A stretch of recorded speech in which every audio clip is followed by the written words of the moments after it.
Hello, I'm Charlotte and this is Books and Bargains.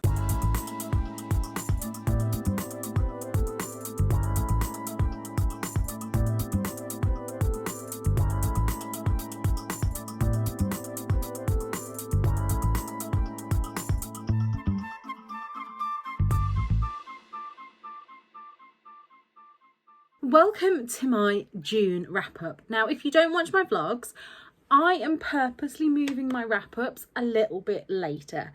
If you watch my vlogs, you will see these books the minute I finish them, my kind of raw thoughts on them. If you don't watch my vlogs, these wrap-ups are going to be a little bit later so that I have time to really think about the books and digest them almost. I am a real sucker for either finishing a book and being like, yes, 5 stars straight away, and then a month later thinking, I don't remember anything about that book. Or the opposite, finishing a book and going, yeah, it was all right, I'll give it 3 stars. And then a month later still being like, it still keeps coming back to me and it sticks in my head. So with that said, let's get into my June wrap up. Now in June, I read 13 books and DNF'd 2. My average was a 3.9 star rating, which is lower than my overall year's rating of 4.3. But I was hoping that I'd finish the year on a bit of a 3.5 average. I generally, if a book is going to be lower than a 3 star, unless I'm reading it for a read along or a blog tour, I will probably DNF.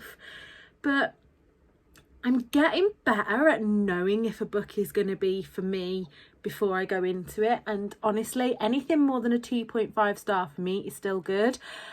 I used to think of 3 star as a bad rating, whereas now I think 3 star is more than average. So yeah, we can't always just read 5 star books as much as I would love to. So starting with the DNFs, the first one that I DNF'd was My Big Greek Summer by Sue Roberts. Now, I was really disappointed in this one. I got this via BorrowBox. BorrowBox is a service that I get with my library where you get audiobooks and ebooks, and I also have Libby. So check out if your library has those because they are completely free with your library membership. And I wanted to love this one. I was lying on Corfu Beach with my headphones on, and there was just so much diet culture bull that I know that when I read, and again, I was about to say, I know that when I read women's literature, there is going to be the odd comment that doesn't sit right with me. But this was another one of those where it is relentless about dieting and how she was going to look in a bikini and stuff like this. And I just wanted it for the feels of Greece because I was in Greece. It's that thing of whenever they talk about, for example, I don't know if this is exactly in this book, but I'm just using it as an example. If they're talking about Greece and they're talking about all the food they're going to eat, and then they talk about, oh, I'll have to go on a diet when I get home because I'll come back half a stone heavier, or things like that, I just don't want to read about it. It's taken me years to kind of stop dieting myself and stop torturing myself about having a summer body. So it's not something that I really want to read in books. The second DNF of June was Upside Down by N.R. Walker. And I was really disappointed in this one because I asked you guys for ace representation. And I've said in a vlog recently, I'm not finding any books with ace representation where I actually enjoy the book. And this is where I have a problem with kind of representation. Like, I think sometimes books end up getting hyped because the representation is good rather than the actual book being good. And I want both. So props to it for having asexuality rep, and quite prominent asexuality rep, as it's the main story about this guy coming to terms with his asexuality.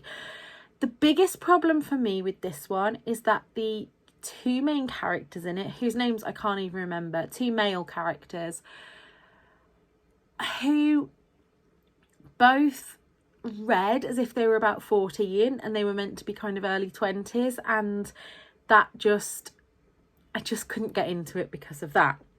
Right, so off the disappointments now and onto the books that I actually read and finished. So the first of these was The Doctor Will See You Now by Dr. Amir Khan. I read this via Audible and I really enjoyed it. I love Dr. Amir Khan. Like, there is this kind of crop of doctors on TV now that have started to get really compassionate. I think we still have a long way to go in the care of fat people. I think as a general rule, we're far too easy just to go obesity, the obesity crisis, without actually digging down into what people are going through and actually supporting people. I'm a big advocate of the health at every size movement. However, that's not what we're going into today. But I fell in love with Dr. Amir Khan on GPs Behind Closed Doors. And this was just another one of those NHS books that let me just go and shut the door. I do apologise if you can hear my washing machine in the background. It's on that very last bit of the cycle where it's really loud. Anyway, what was I saying? Oh yes, it's another one of these kind of doctor memoirs that makes me remember why I loved working in the NHS, even though it has its problems. And Dr. Amir didn't shy away from the problems in this one. When I first read This Is Gonna Hurt, I really loved it. But the more I reread it, I still like it. But I find Adam Kay can be a little bit condescending in it sometimes. I don't like the way that he talks about some of the patients. And this one, I don't think had any of that. There's nothing that stood out to me. And yeah, really enjoyed that one. I no longer rate non-fiction because, especially when it's someone's memoir, I don't feel comfortable putting a star rating on somebody's experience, if that makes sense. But this book was well written and the book is read by the author himself, which I think that's gold star for me when it's a memoir, is that it's read by the person who wrote it, because then it just feels like you're having a conversation and they're telling you their story. I then read The Little Paris Patisserie by Julie Caplin and gave this a 3.5 star.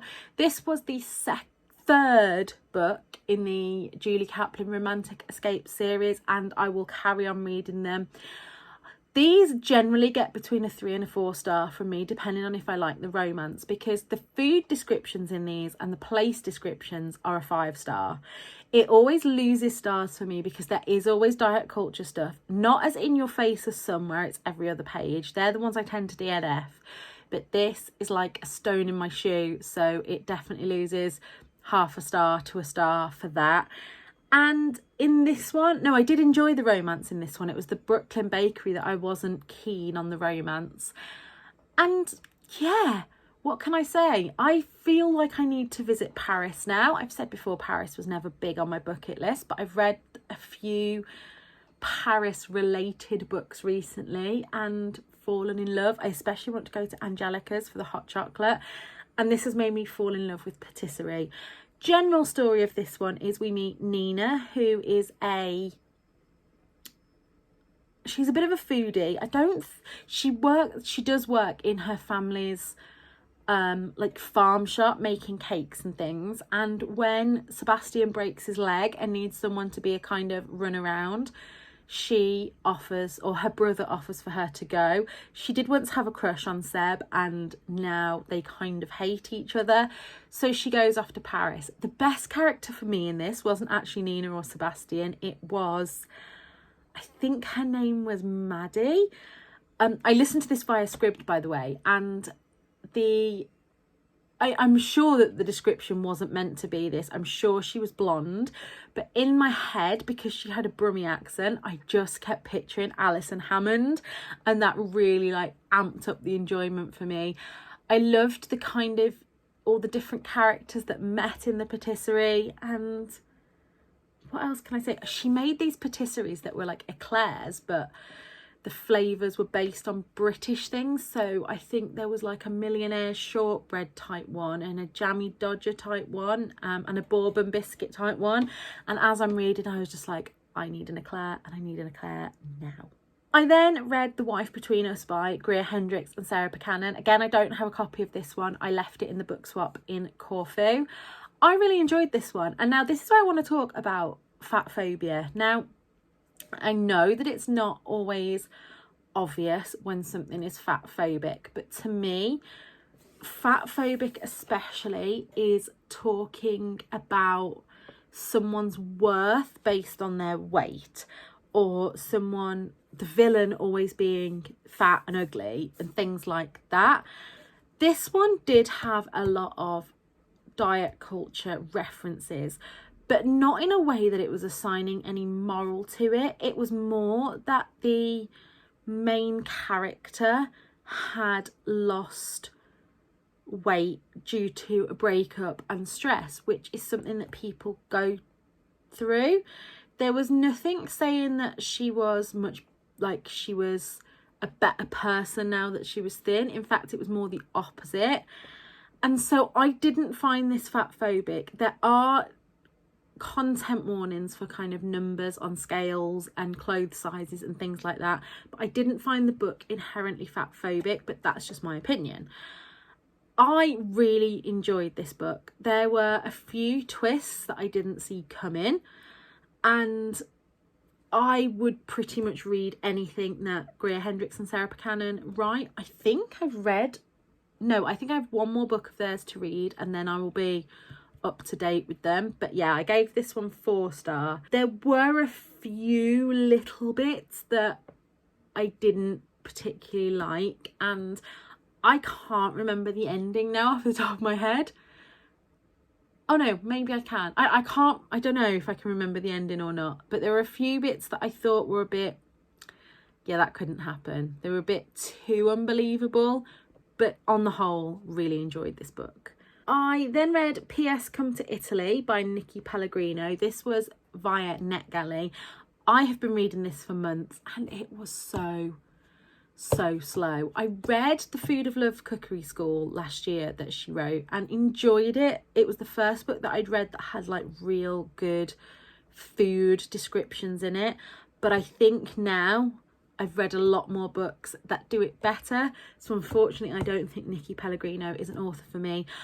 I went into this one really wanting to love it. So our main characters are a little bit older and both lose their partners to dementia, which obviously is close to my heart. So the beginning of this book really had premise, but it was just so long and so slow. I did give it a 2.5 star because I felt like the setting and the atmosphere of the place and the kind of backstory were good, but the rest of the story was just filler to shoehorn those themes in, if that makes sense.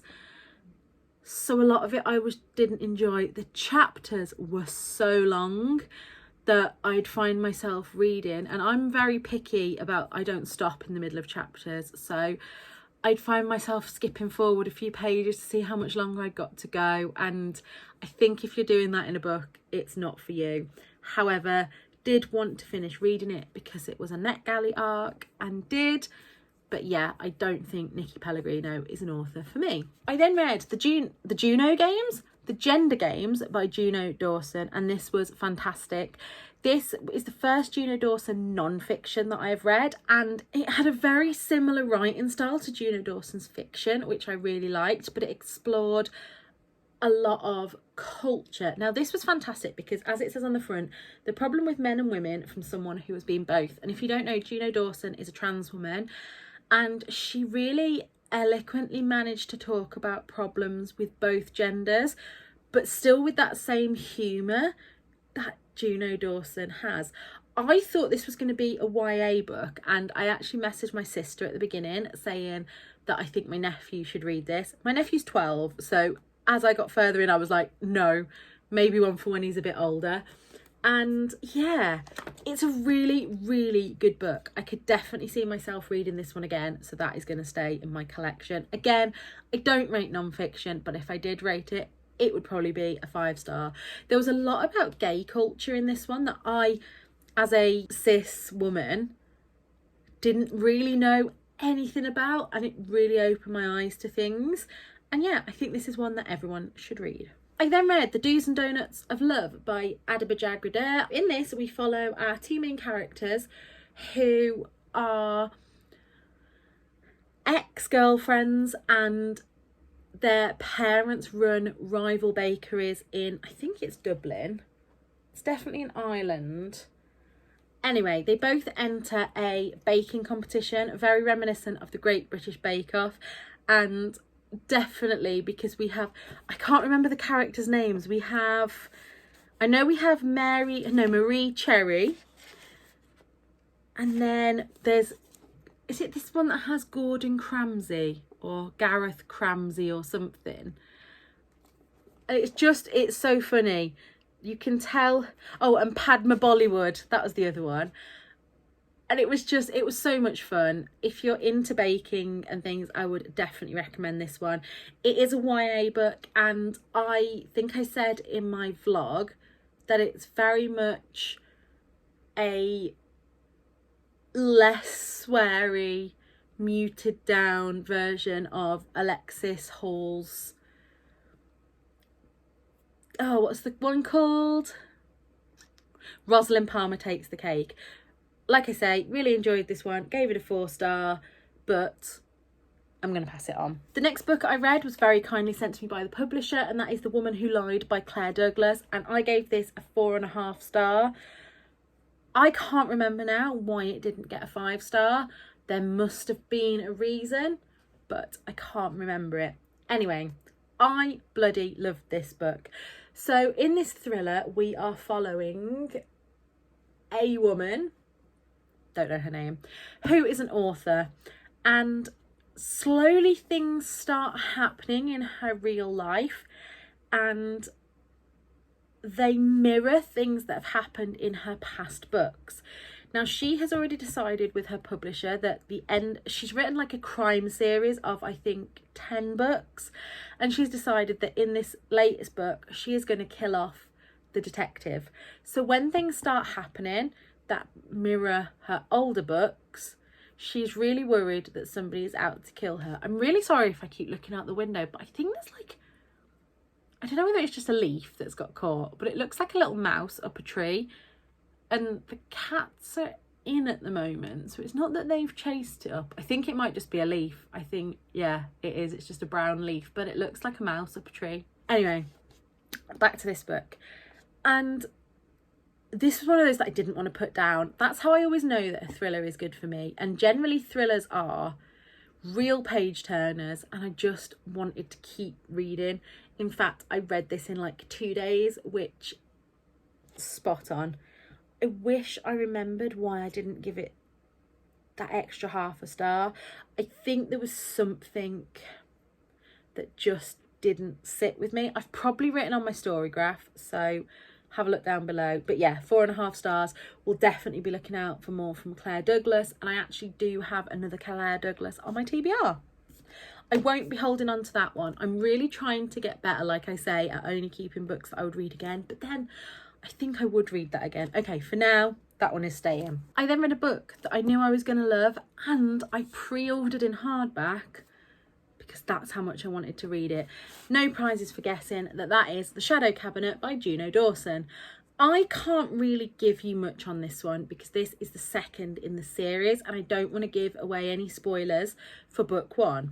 I will say, caveat, I've said this a few times here, if you are reading book 1, do not read the blurb of book 2, because I did that and spoilt the end of book 1 for me, but that was totally my fault.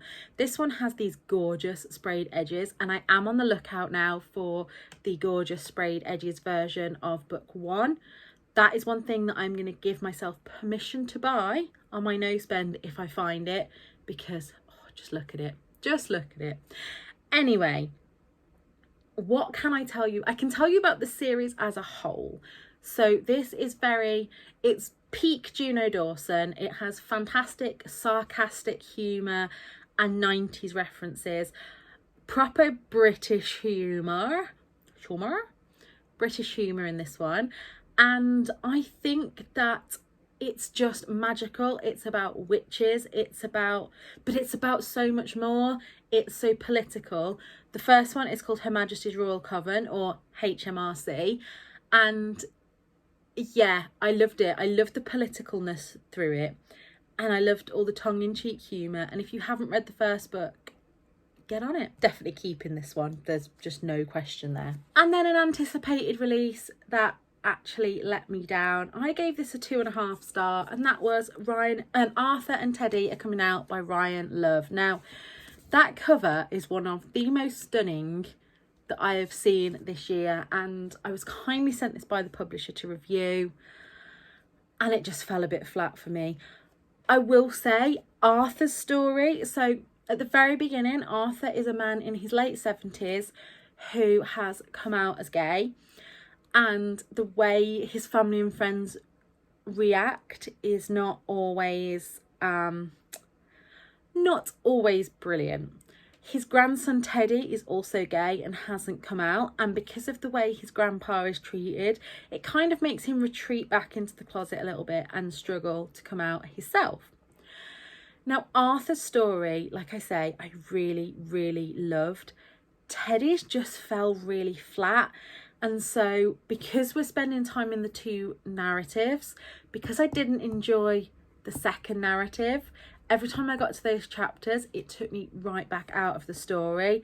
A massive, massive content warning for this one in suicide. And I don't know, I don't think it needed to be there. It was kind of used as a plot point to get something else to happen, but I think that other thing could have happened without the suicide, and it was so unexpected. There was no lead up to it, and on the one hand, I think that's really clever if that's what the author was going for, because obviously a lot of the time people don't expect a suicide. I presume most of the time people don't expect it. However, I don't know. I think there was no indication that this book was going to be so dark. And it really did jolt me for a while and made me put it down and not want to read it. So that one will be leaving my collection. This book has had so many high reviews. Even some of my favourite authors such as Miranda Dickinson and Heidi Swain have actually loved this one. So it might just be a me problem, but I am going to pass that on to a greater home so that somebody else might love it. I then read Burnout by Amelia and Emily Nagoski. Now, you may have heard of Emily Nagoski as she wrote Come As You Are, which everyone was talking about a few years ago. And again, I enjoyed this one. This was self-help, and it really did give me some great things to think about. I did think that this book was kind of two things though. It was self-help guide and examination of the kind of patriarchy and women's roles in society. Now, at the time when I started reading this, I was really, really burnt out and didn't have the kind of capacity to take in those messages. So it took me a long time to read. I think that this could have been two different books, but again, I did really enjoy it. One thing that I do like, and I have been, highlighting a lot of this, but I do like at the end of each chapter there's like a TLDR bit, so it sums up the chapter in that bit. So I'm going to hang on to this book, and every now and again when I feel I'm slipping closer to burnout, I will read the TLDR bits just to give me a bit of a pep, if that makes sense. So yeah, I did enjoy that one, but like I say, I think if you're right down in the throes of depression and burnout, you need to have climbed up a few steps before you can really take in the message of this one. I then read and loved another anticipated read for me, and this was Found in a Bookshop by Stephanie Butland. I'm going to say this again and again and again. This book has these beautiful chapters where it is just really talking about the love of reading and books. And there's this beautiful one in there that talks about when somebody asks you what your favourite book is and why that's so hard to answer. I think all those little essays should be released as a book on their own, as I think that would make a beautiful present for any book lovers. I gave this a 5 star. Now, when I was reading this, I wasn't thinking it was going to be a 5-star book. There are a lot of characters. It takes place during the pandemic, and I don't think I was quite ready to read that yet. It broke my heart in places, but it also filled me with so much hope. if you haven't read the first book, Lost for Words, I would highly recommend reading that first. This can be read as a standalone, and it would be a great standalone, but I think having read the first book, you know what Loveday has been through and what's brought her to this place. Loveday Carrido owns the Lost for Words bookshop, and yeah, this was filled with community. And as I was reading it, I didn't like that we had so many different characters who all ended up kind of linking by this bookshop. Either they wrote to the bookshop or they went to the bookshop. And I didn't like, as I was reading through, that some of them would have one chapter and then we'd never hear from them again.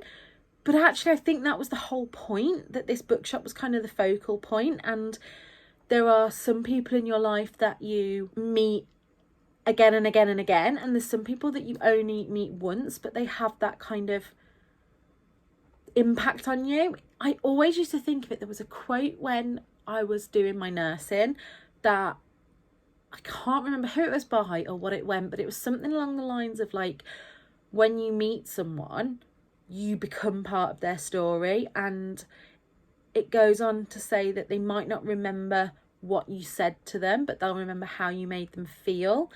And I especially think about that when I think of when I was dealing with patients at the end of their life, that the families probably won't remember your name or anything, but I have met past patients' relatives in the future and they've remembered me. And yeah, this book gave me all the feels of that. Like I say, it was very difficult to read at points, especially as someone that worked within the NHS, but she managed to cover, there were nurses, paramedics, people that had been split up from their partners, people that were struggling because of being stuck with abusers and things like that. And there was just so much in this book.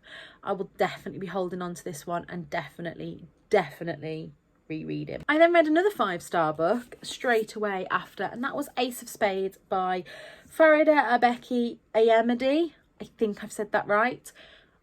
This was 100% Black Gossip Girl, which is what I wanted from Benjamin Dean's The King is Dead, but I got it from this book.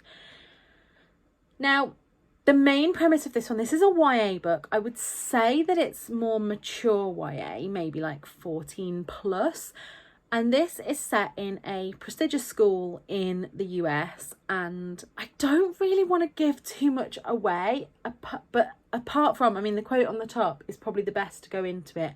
How can you play the game when the cards are stacked against you? And this had queer rep. This had a lot of racism throughout it. It had different backgrounds, etc. So Aces starts releasing stories and videos about things in the two main characters' private lives, and they have to work out who Aces is and what's going on. That's all I want to say to you about this one. And then last but not least, I read The Girls of Summer by Katie Bishop. Now, I'm not sure what to say about this one. This took me a while to get into, and it was very slow, but I think I really like summer. I wouldn't say it's a thriller. I don't know what you'd call it.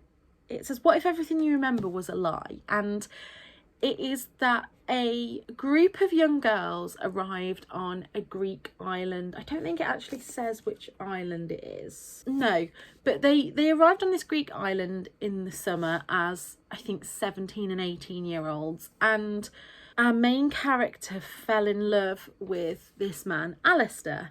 Now, she is now in her 30s. She's now in her 30s and she is looking back on that relationship, and people who were also there are trying to tell her that it wasn't as innocent as she thinks it was, but she doesn't see it like that. And it's really interesting to look back. I am also in my 30s and I look back at things that I did and said and whatever when I was 17 and 18, and yeah, this book made me feel really uncomfortable at points, but I think that was the whole point. I found it slow, but I like when things are set, especially on Greek islands, to be slow, and you can feel that kind of slowness of summer, and actually by the end I really, really liked the book. I've given it a 4-star. It sits somewhere between a 3.5, 4, possibly even 4.5 for me, because I don't know, I just really enjoyed it. I know that isn't helpful, but I think if you're kind of a Louise O'Neill fan, you will be into this one. It's a very in-depth look at kind of consent and control, and massive content warnings in this one for like coercion, abusive relationships, suicide, self-harm, I believe. But yeah, it was really intense, and I think it built up nicely. So yeah, I think, like I say, 3.5 or 4-star for that one. So that was everything that I read or DNF'd in June. Have you read any of these books? And especially let me know if you have any completely different opinions to me. I'm always interested to see if people loved the books I hated and hated the books I loved, because that's life, isn't it? We all like something different. I'm going to stop rambling now because this is going to be a long video, and editing Charlotte is not going to be happy if I keep rambling. But until next time, look after yourselves. Bye.